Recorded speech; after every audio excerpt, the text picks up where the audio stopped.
So this part of my presentations is about order-preserving encryption.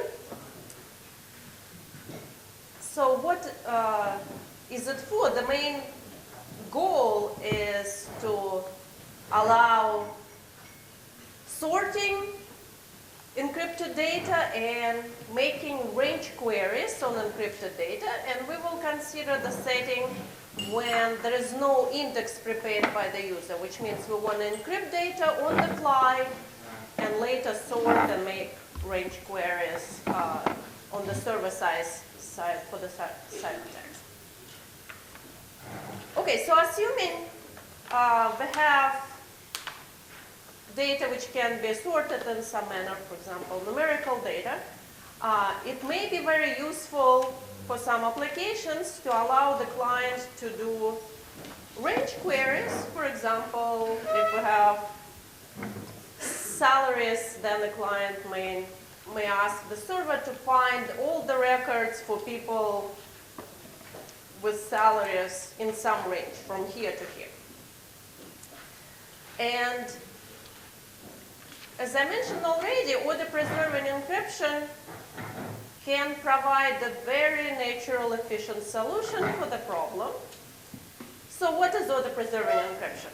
So it's a symmetric encryption scheme which maintains order, meaning ciphertext preserves the original order of the plain text, and it's also deterministic, so equality is preserved as well. So if one plain text is smaller than the other, then the corresponding ciphertext of the first one will be smaller than the other. And if they're equal, ciphertext will be equal. Okay? So if we have such encryption scheme, then you can see that we immediately get the solution to range queries. So assuming the client already uploaded some data, some numbers, then the ciphertext will also be numbers in this case, and they will preserve the order of the plain text. And later, if the client wants, so to add, it's just each number we just encrypt with order-preserving encryption is just put there. If the client wants to make a range query, it just takes the range, encrypts both numbers in the range, and submits the corresponding ciphertext to the server. The server just does whatever it usually does with plain text, just locates the right places for these numbers and returns everything in between. So just like deterministic encryption with order-preserving encryption, it's a transparent solution. There are no changes on the server side, and the server does whatever it did before to answer these type of queries on plain texts. Okay? And then the server can return the records which fall in the range. Okay, so if we want to use such encryption scheme, and later I will tell you that sometimes it may not be a good idea to use such encryption scheme, but if we're willing to use it, so what is a good order-preserving encryption scheme? And as usual, before we start searching for a scheme, it's good to understand the security notion. So you may sense that we can, with order-preserving encryption, it's not very strong security we're going to get, but still we want to do as good as possible. So because order-preserving encryption is deterministic, we already discussed that it cannot be semantically secure. It cannot be IND-CPA because equality is leaked, and we discussed that it's already enough not to be IND-CPA. Okay, but then we saw that IND distinct CPA notion of security, which is suitable for deterministic encryption. Well, for order-preserving encryption, it's too strong. It's not going to be suitable because, well, the intuition of the preserving encryption, it leaks order for functionality, and IND distinct CPA does not allow that. And here is a very simple attack, so we don't need equal messages. All the adversary has to do is to query messages where the order pattern is different on the left and on the right. So in one pair of messages, the first message is smaller than the other, and in the second query, the second message is smaller than the other. And then looking at the order of ciphertexts, the adversary can see which case was it, whether the left messages were encrypted or whether the right messages were encrypted.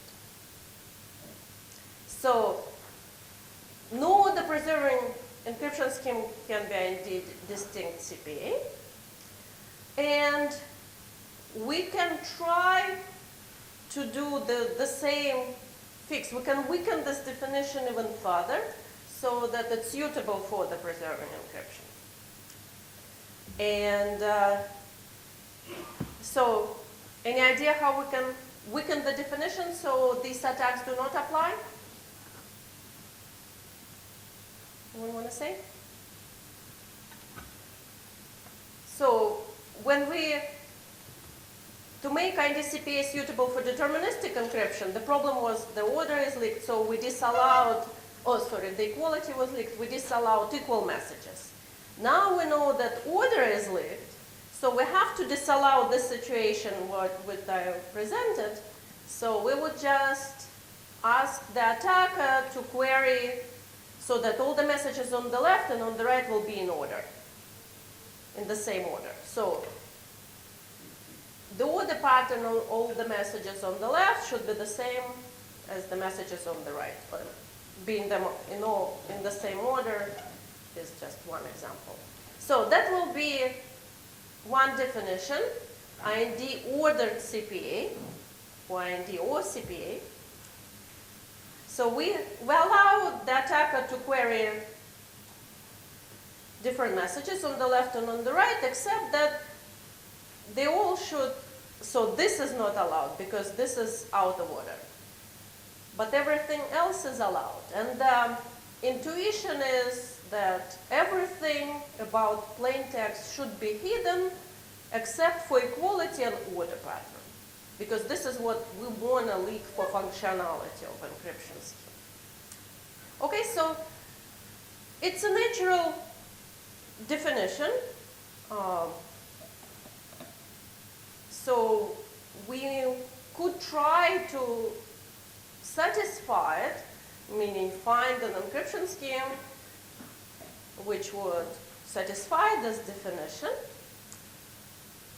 But it turns out that it's not entirely useful for OPE. We'll see that it's still useful, but for the preserving encryption scheme, it's not very useful because it's still too strong.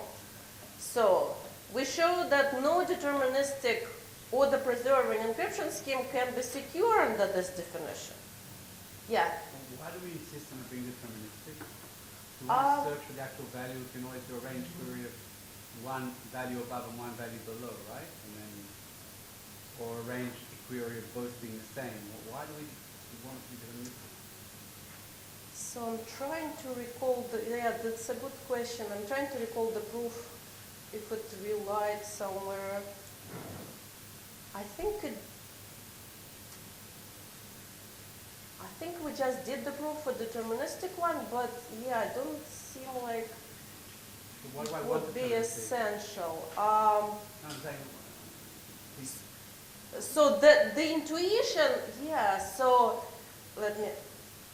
and here's the intuition, right, and the fact that it's deterministic, it's not really essential here. So why no OPE can satisfy this definition is the intuition is that not only for any other preserving encryption scheme, not only quality and order is leaked, but also relative distance between plain text. So the intuition is that if you know your encryption is order preserving, if you have a small ciphertext, so you know that likely the plain text is small. If you have a large one, it's likely that the plain text is small. And if they are far apart, it's likely that the underlying plain texts are far apart. And if they are close, it's likely the plain texts are close. Just kind of the intuition there is not enough room to fit other plain texts. And then using this property, the attacker can make queries which still permitted by the IND distinct CPA or the CPA definition, but on the left, let's say the last, so we have 3 queries, and on the left, the last 2 messages are close together. On the right, the first 2 messages are close together. And then looking at the ciphertext, again, whether it's the first 2 ciphertexts or last 2 ciphertexts are close together, then the attacker with very high probability can win this game. And again, the intuition is that relative distance between plain text is necessarily leaked by any order preserving encryption scheme. And then, so what to do? So it's not, we could try to weaken this definition even further, but it's not very clear at this point. So this relative distance is somewhat harder to take into account. And so instead, so we took, this I said, so instead we took a different approach. Yes, question?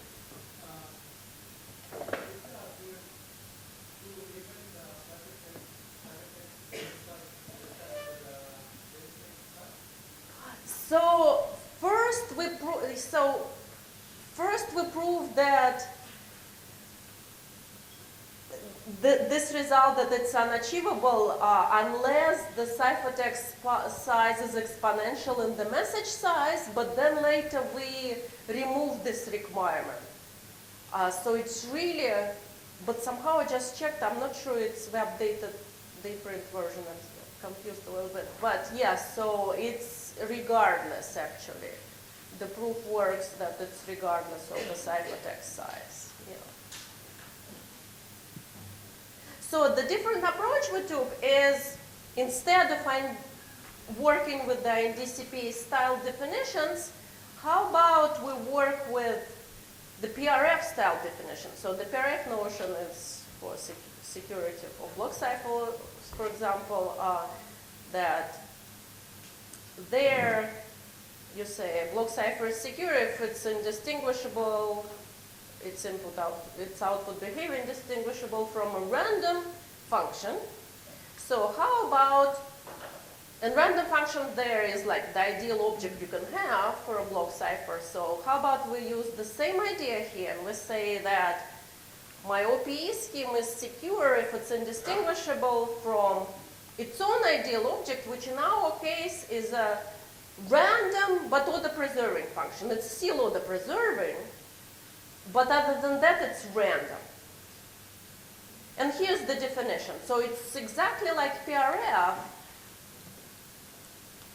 but in the random experiment, inside of the oracle, the attacker can queries is a random order preserving function. It's function picked at random from all order preserving functions with the same domain and range as the function we analyze.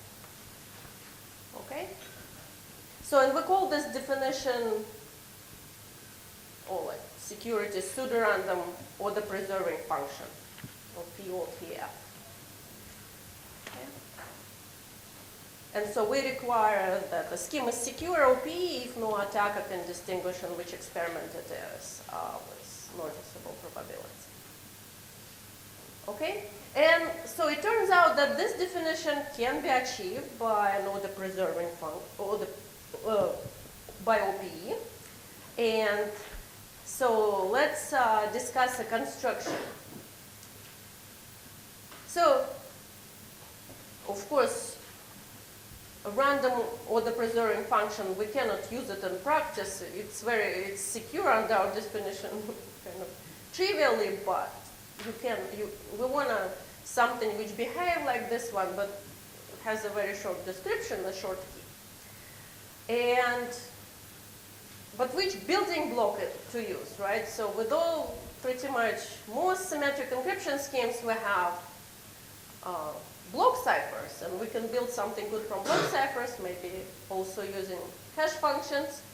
But here it's not immediately clear because this order is something which doesn't go well with block ciphers, which try to randomize everything.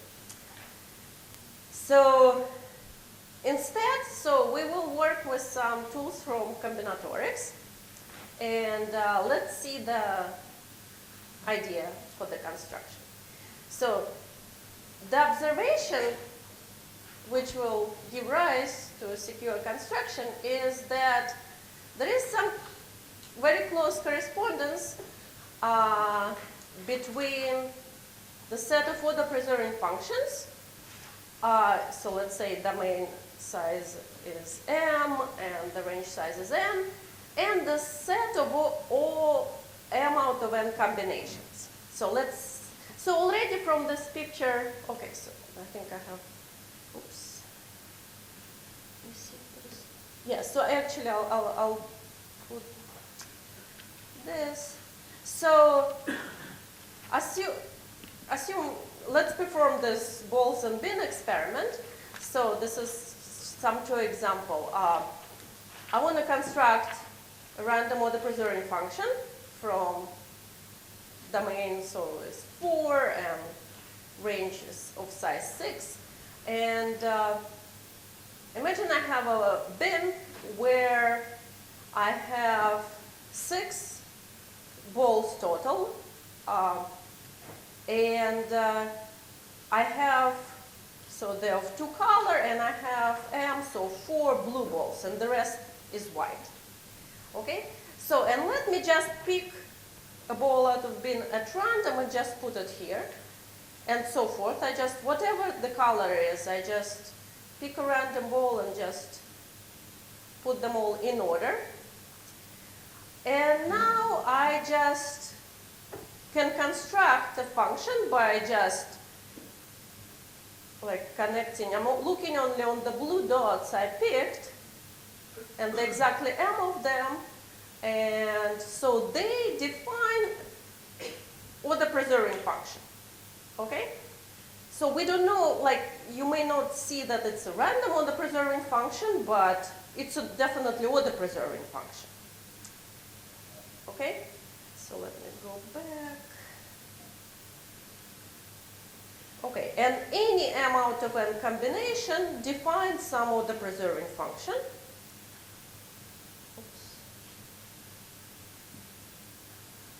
Yeah, so that's another example. So just domain size is 5, range is 9. So if you pick any 5 numbers out of 9, they will define an order preserving function. So that's the first observation we needed. Oh, okay, I'll go through this. And in fact, so let me see if I have this slide. Yeah, so in fact,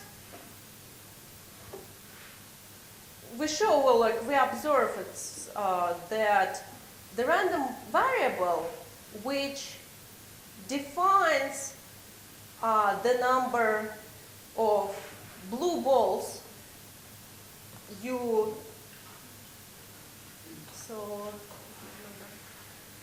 let me look again at this.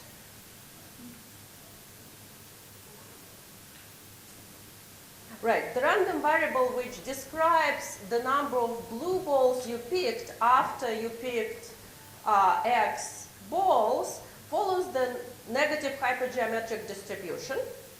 So that's known, but we can show that it's exactly the distribution which describes the encryption of number X if we picked a random order preserving function and just use it.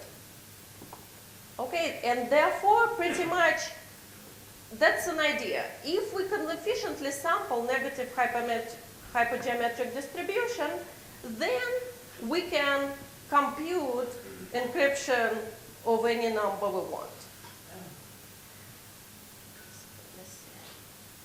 Okay. Of course, so we cannot, so we want to encrypt any number I want. And it's not efficient to sample this distribution on each point. So what we want is lazy sample it. Just compute it on the fly. I have a number, I encrypt it. I have another number, I encrypt it. But if you just, so sampling a distribution, right, it's a randomized process. So, and even if I have an efficient algorithm which does it, if I do it independently, let's say sample it to encrypt number 3, get a ciphertext. Sample it to encrypt 1,000, plaintext 1,000, get another number. So what's the problem? The problem is that it may not be consistent.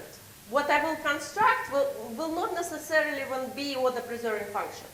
Because if I encrypt 3 once using this and encrypt, let's say 4, it's a randomized process, right? So encryption of 4 may end up be smaller than encryption of 3, and I don't want this. So we just have to do it a little bit more carefully. To go through this thing. And okay, so that's already said. So we have to do it consistently.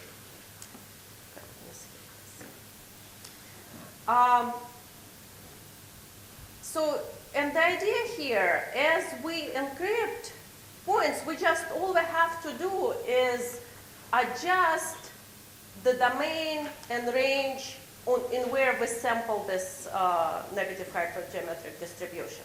Because the parameters are random points, the domain, and the range. And we want to be consistent. As we go, we want to construct encryptions of points we want, so they all follow the distribution of random order preserving function, and it's an order preserving function consistently. So we could adjust the domain and range as we go, but this doesn't seem to be very efficient, so we need a lot of storage. In fact, it can be done in practice, and in fact, later I was talking to a company who was implementing this, and they said it's fine, they can do it, but you need the client or the proxy to store this previous encryptions and the results. But what if you don't want to store anything, if you really want to do it on the fly? And here's, one can use something like a binary search approach. So to do slightly more work for each encryption, but without using a lot of state. Okay, so for now, assume we store random points, and later we will get rid of it. But let's say we want to encrypt several messages, and let's say we store for now a lot of randomness, pretty much maybe even for the whole domain, but later we will get rid of this because it's not practical. But for now, let's assume we store this randomness. And again, the problem is how to construct lazy sample random order preserving function. And so here's an idea how it will work. Let's say, so here, domain 7, size 7, range 16. So let's say we want to encrypt number 3. So for that, we just call that sampling algorithm a sample negative hypergeometric distribution, and the parameters, as I said, range, domain, so the plaintext we want to encrypt and the randomness. So these are the 4 parameters. Instead of plugging in my plaintext 3, I'm actually gonna do it in the binary search manner. I'm just gonna divide my domain in half, so it's 4, and I'm sampling it. And let's say I stored R4, I take it from my storage, and let's say the answer is 10, and that's the ciphertext I assigned. So I a little bit define this function, but the rest is not known. So now, so 3 is less than 4. And therefore, now I'm going to encrypt the middle point between 0 and 4, which is 2. And I'm gonna change domain and range because I know the ciphertext is gonna be in the bottom left side, right? So my new domain is 3, range is 9, and the plain text is 2. And again, I use the randomness I store. And let's say the answer is 5. Now this point is defined for 2. And now I'm ready to encrypt 3. So again, it's a redefined domain range encrypt 3. The answer is 6, and it's guaranteed to be consistent, as you see. So it's guaranteed to be between 5 and 10. So, and so forth. Now let's say I want to encrypt 1. So I'm done with encrypting 3. Next time I want to encrypt 1. So if I stored all the previous values, I could immediately proceed. If I didn't store anything, then I just have to go through the same points. Middle point 4, then 2. But since we're using the same randomness, right, I said let's store. Since I'm using the same randomness, I'm guaranteed to get the same results, intermediate results. I'll still go through. I'll recompute 10, I'll recompute 5, and then I will compute 2, and so forth. Okay, so any questions so far?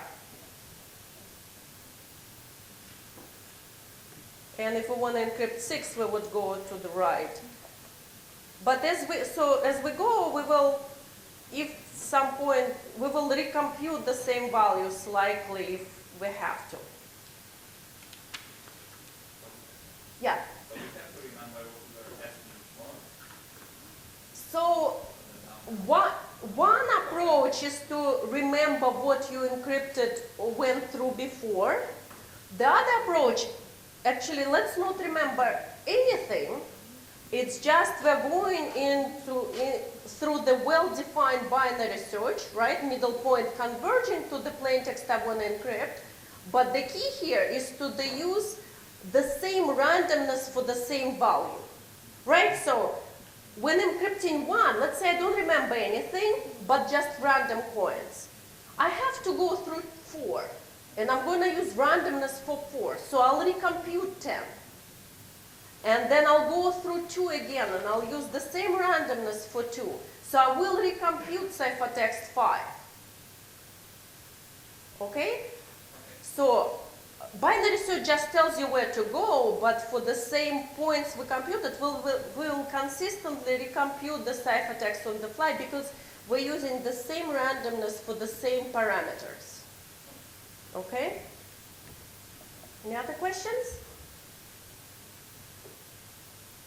So we're actually almost done.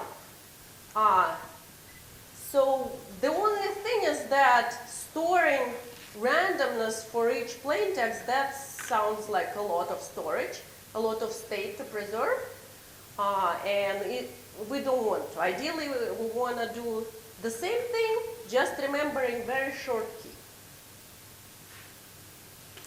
But before we do this, notice that it needs a proof, but you can show that doing this, regardless of the inefficiency of the state, we construct a pseudorandom order preserving function. Well, actually, it will be clear, but there is correctness about this construction. And since we do binary search, there is this logarithmic efficiency times, so we're doing log of the size of the plain text calls times whatever it takes to sample a negative hypergeometric distribution. But let's get rid of this big state of all the random coins. And here's a simple idea. If we don't want to store all these coins, let's also reconstruct them consistently on the fly. So what do we want? We want that if my plain text is new, if I'm encrypting a new point and I've encrypted before, then randomness should be just random. But if it's something I went through before, I want to reconstruct the previous value. And again, pseudorandom function, this is what will help us in this case. In fact, it's not, if all the parameters, partial domain, partial range, and the plain text are the same, I want to get the previous randomness I used before. And if something different, I want to get a fresh randomness. And that's just the PRF function applied to all these parameters. I'm going to remember just one short key for the PRF. And whenever I need to compute the randomness, I will just use all the parameters, partial domain, partial range, and the plain text in question. And the output of the PRF I use as my random points. And again, if I'm going through the same process, I'm encrypting the same plain text I went before, the partial domain and range will be the same. I'll reconstruct the same randomness I used before, and that's what I need. So now you just need one short key for the PRF. Okay? Yep. Why does D1 and R1 have to be input to the PRF? So you're saying instead of just the plain text? I mean, if I have to guess before you show the slide, I would simply give an x1 as the input to the PRF. Okay, so let's see.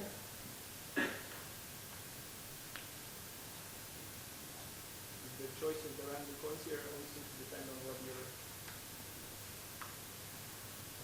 on the green value. Mm-hmm.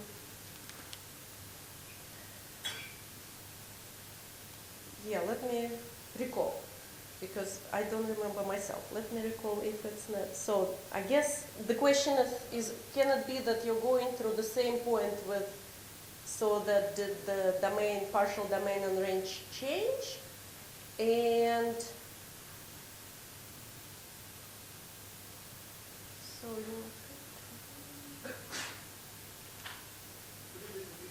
yeah, okay, so the question, yes, so I guess I think I know the answer. So the question here, why do you need to enter, why the domain, partial domain DI, RI are also parameters to the PRF and not just the plain text? Right? So, but. So I thought. No, the plain text on the way, the point on the way. So this xi, that's the points we going through while encrypting. Whatever, yes. So whatever point as an intermediate step we can encrypt.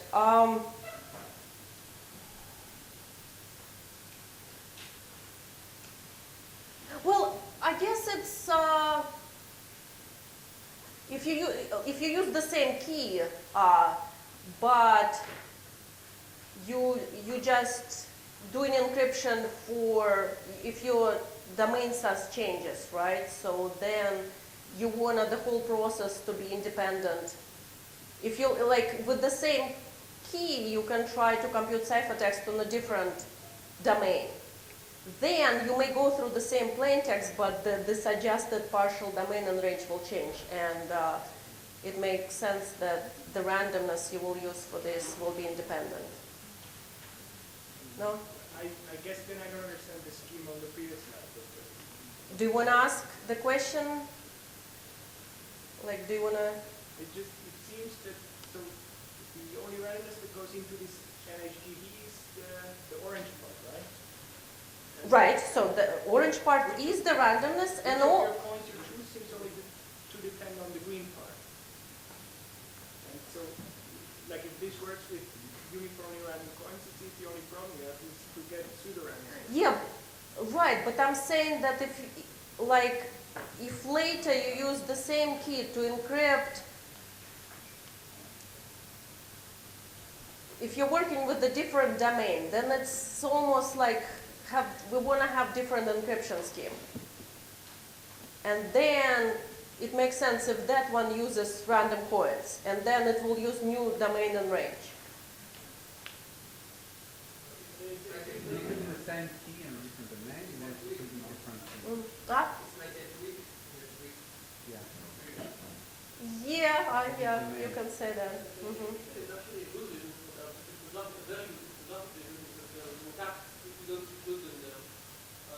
The reason is that suppose that at the very bottom of the tree you can get a lot of time the same size of the same index xi that you're trying to sample, but on the same size d1 and r1, but they are placed differently. So maybe you go to here and you go to here down the binary search tree, and if you deterministically get the same answer here and here, then that's a distinguishing attack against your algorithm.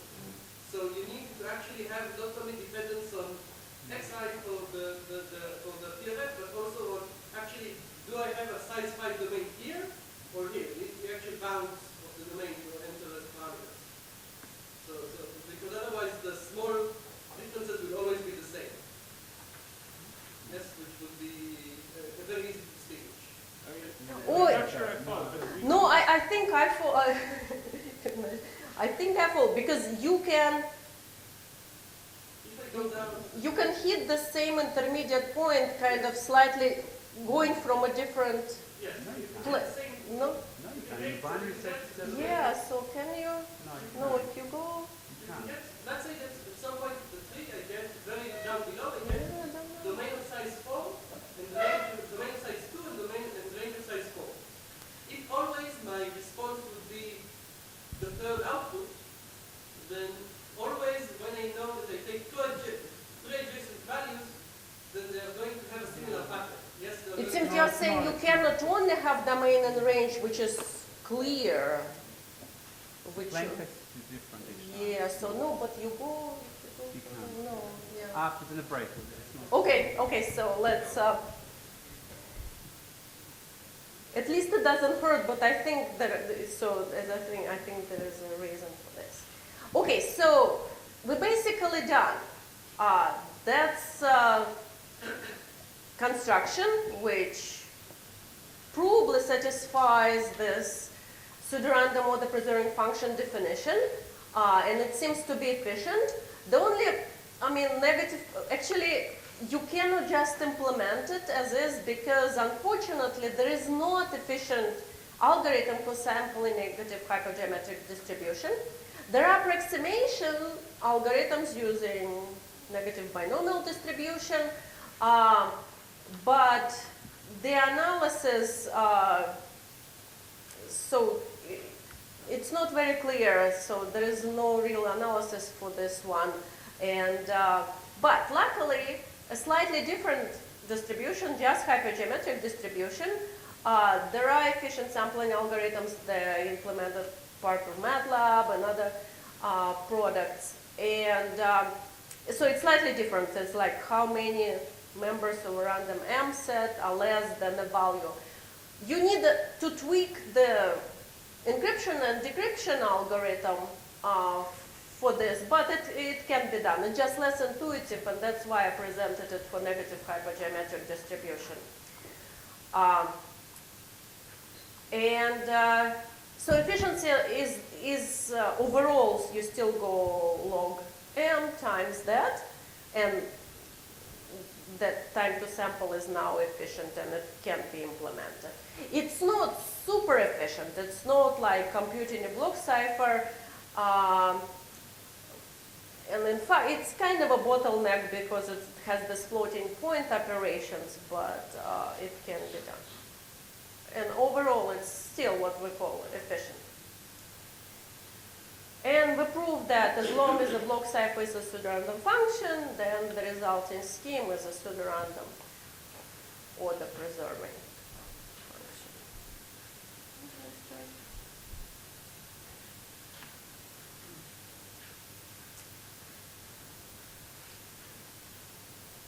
Okay, Okay, so and now I just want to take a closer look at security and point that you may already see that even though it's provable secure and it's kind of similar to the deterministic encryption, you can say it's a provable secure scheme, but it's a confusing point which many practitioners just jump on this and like they say, great, but it doesn't mean that it can securely be used in all applications. And again, we'll see today and tomorrow that it's true there are attacks, and maybe it shouldn't. And by the way, I remember when my student was presenting the paper on the preserving encryption, I saw some known cryptographer kind of like doing this, like, what is this? Like, because security is weak, right? So the security is weak, and basically, it's actually interesting, it's part of the reason before all the applications came up, cryptographers didn't bother to study security of deterministic encryption or the preserving encryption because we always target ideal strong security, and these primitives do not have strong security. But with all the preserving encryption, the story is even more complex and confusing because, again, let's take block cipher. It's secure if it's a pseudorandom function, and we know what pseudorandom function is.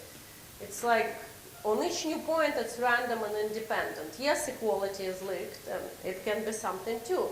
But with all the preserving function, now the ideal object is random order preserving function. Yes, it leaks order and equality, but is this all?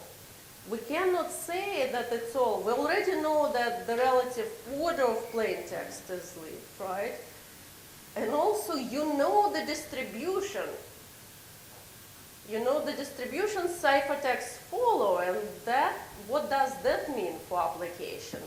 So in here the case that it's somewhat unusual when the ideal object itself, it's not very easy to understand its security or insecurity. What is preserved, what is leaked, like describe everything. So that's why when we had this paper, we just said we do not recommend the use of this before additional studies are done. And but it was implemented and used, and we'll talk about that. But so it's still. So we're not done. It makes sense kind of discuss security, and here it's enough to discuss security of the ideal object, random order preserving function, and then the same will follow for the corresponding scheme, which is pseudorandom. Behaves like that.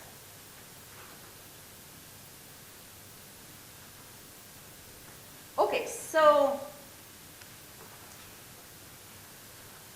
like the question is, we want to understand better what is protected, what is leaked by the ideal object and random order preserving function. And that's I mentioned, like with random functions it's more or less clear. With random order preserving function it's not clear. Okay, so already you can see that I mentioned that small ciphertext means small plain text, and it seems like any ciphertext you can guess the approximate location of the plain text just because you know the distribution and so forth. And so in the follow-up paper we studied some concrete notions of security which can be applied to the ideal object, which is something we usually don't do. Like if it's ideal, you like leave it as is, no, but here you need to study it.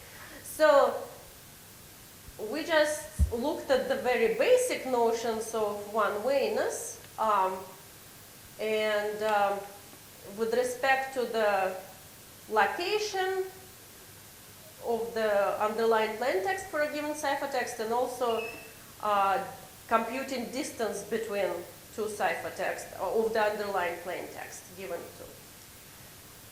So the first definition, and it has parameters. So the adversary is given Z ciphertext of random messages, and then it has to guess a window in which one of the plain text lies. And the width of the window R is another parameter. Okay? So if Z is 1 and R is 1, then we just the standard Wayne's definition, just given a ciphertext, computing the plain text. But it also makes sense to make the window a little bit wider. Okay? And the same, this was just about computing what the plain text is, but also, since we already knew that relative distance between underlying plain text is leaked, you can ask the same about the distance of the underlying plain text of two ciphertexts. Okay, and again, we ask the adversary to guess the distance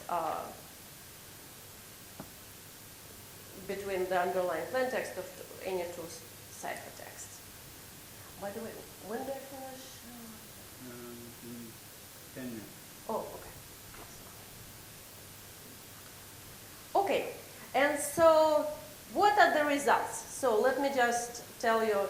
So if we have a small window, and basically it's just if we're asking to compute the exact plain text or we're asking to compute the exact distance, we show that random order preserving function, again, it's an ideal object, is secure in this sense, meaning the upper bound on the advantage of any adversary is quite small.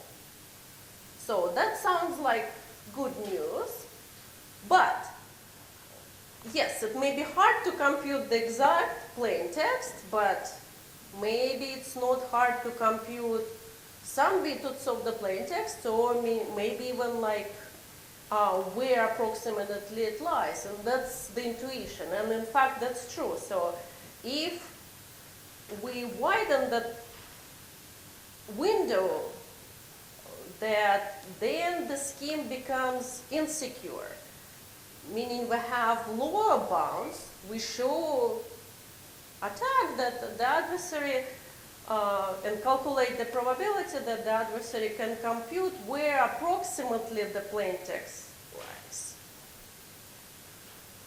And so this is the upper bound when we have the window of size 1, so it has to compute the exact plain text. And so it shows that for reasonable number of ciphertexts given and for plain text size, this is small. And interestingly, it doesn't really depend on the ciphertext space size of the ciphertext space.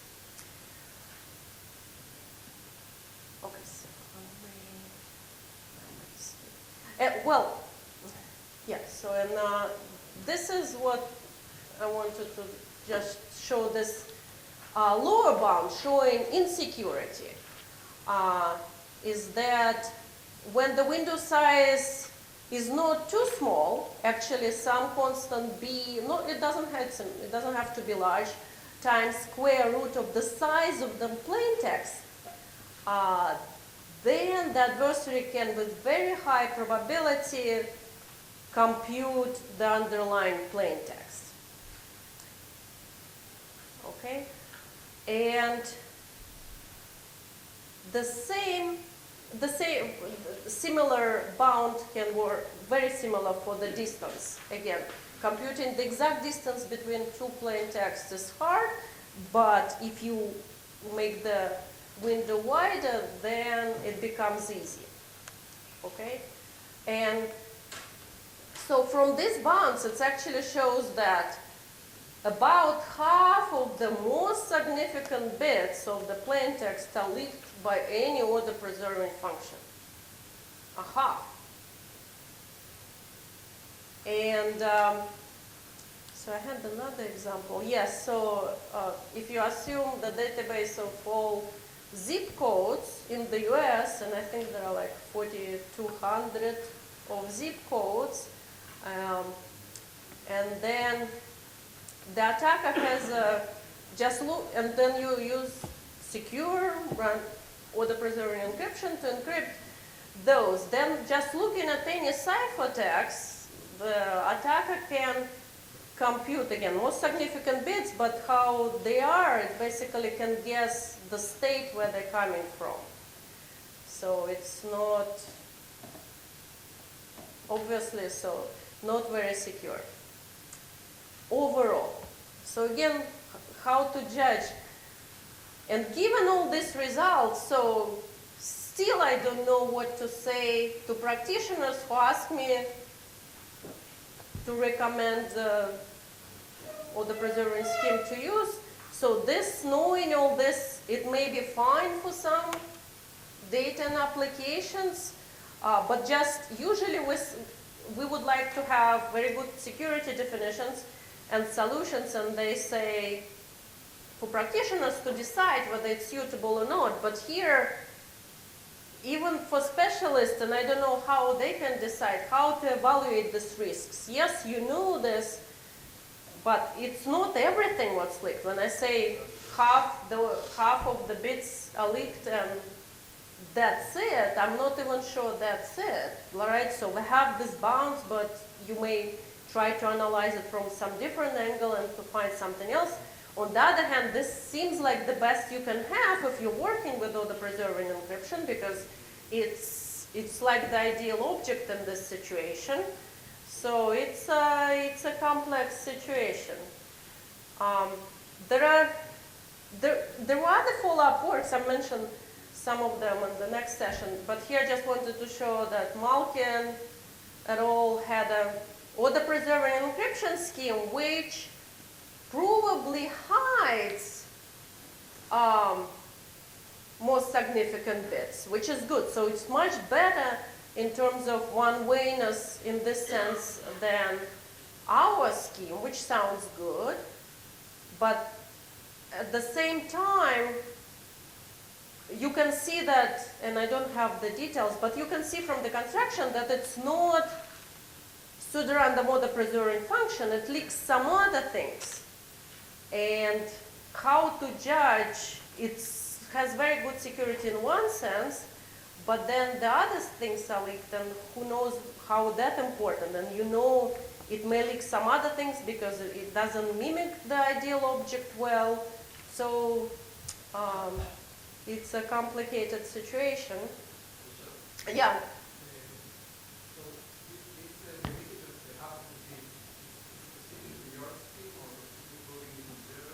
This is about not scheme, this is the ideal object, random order preserving function, purely random.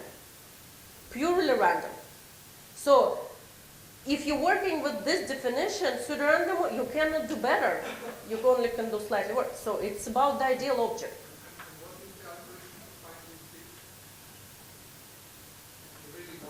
Oh, that's very, so it's basically, since you know the distribution, like knowing the size of the domain and size of the range, you just know the most likely plain text, and it's basically, it's not even an algorithm, it's just like, if your ciphertext is somewhere like 3/4 way, then your likely plain text will be 3/4 of the plain text, just the same fraction.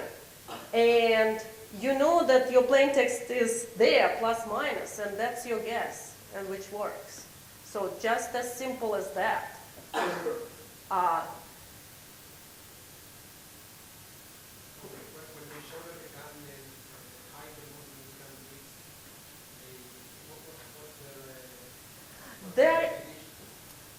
They introduce those kind of random gaps in between, but by doing, they kind of try to skew this, like where it is, but by doing this, something else is necessarily linked, which it's not true for the random or the preserving function.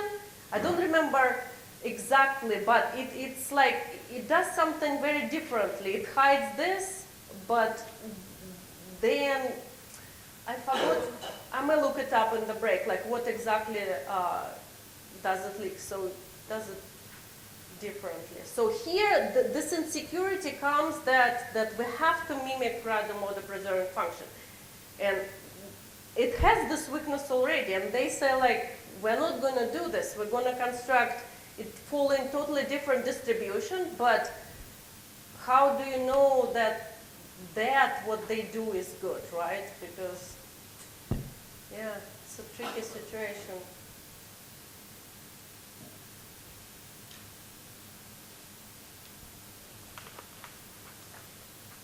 Can we take a break? That's already said. Can we take a break? Yeah, that's fine at this point, yeah.